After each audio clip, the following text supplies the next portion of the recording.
Development గురించి అధ్యక్ష ఈ 400 ఎకరాలు కూడా మేము తీసుకునేది అంటారు. అంటే 40,000 కోట్లకి సంబంధించిన ఒక ప్రాపర్టీని తక్కువకి అగ్గోసగ్గోకి అమ్ముకోవడానికా, లేకపోతే నిజంగానే గవర్నమెంట్ దగ్గర ఖజానా ఖాళీ అయింది, పథకాల అమలుకు కొంత కష్టతరంగా ఉంది అంటే ఇంకో సోర్స్ ఉంటుంది కదా, భూముల అమ్మకమే సోర్స్ అంటారా?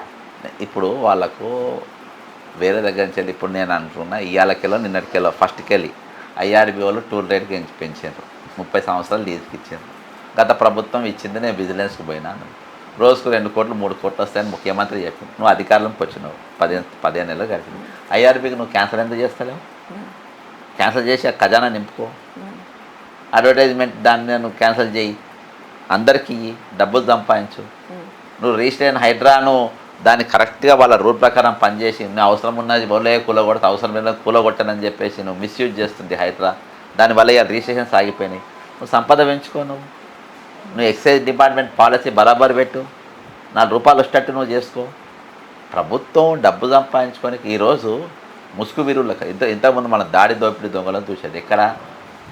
చిన్నగున్నప్పుడు అంటే మనం పుట్టక ముందే ఊళ్ళల్లో పోతుంటే ఒక గుంపు లెక్క తయారైపోయేటోళ్ళు, కట్టెలు పట్టుకొని ఒక ఊరికి పోయేటోళ్ళు, ఒకడు పోకపోయేటోళ్ళు కాదు, వాళ్ళు 10 రోజులకి వెళ్ళే మేము పలానా ఊరికి పోబోతున్నాము, ఎవరైనా రాబోతుండ్రా అని చెప్పేసి అన్ని ఊర్లలో అయితే ఇంతమంది అయినామని చెప్పి అందరు కలిసి నడుచుకుంటూ పోదు.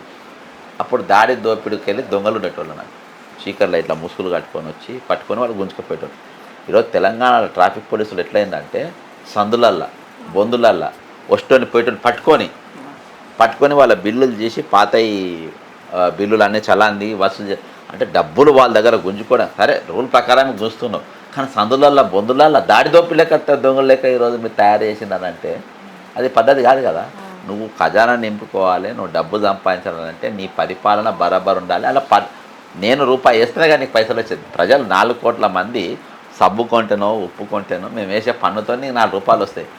దాన్ని నువ్వు ఎట్లా పెంచుకోవాలో నువ్వు నీ పరిపాలన అనుభవాన్ని నువ్వు అక్కడ కనపరచాలి. కానీ ఈరోజు భూములు అమ్ముకుంటా, జాగాలు అమ్ముకుంటా, నా దగ్గర పైసలు లేవు, నేను ట్రాఫిక్ చలాన్ లేచిస్తా, రేపంచి ఇవ్వాలి. ఇప్పుడు మా ఇంటి ముందు పెట్టాను కింద రోజు దుకాణం, నాకు నెక్స్ట్ అపార్ట్మెంట్ లోపలికి వచ్చి తీస్తారు కావచ్చు ఫోటోలు.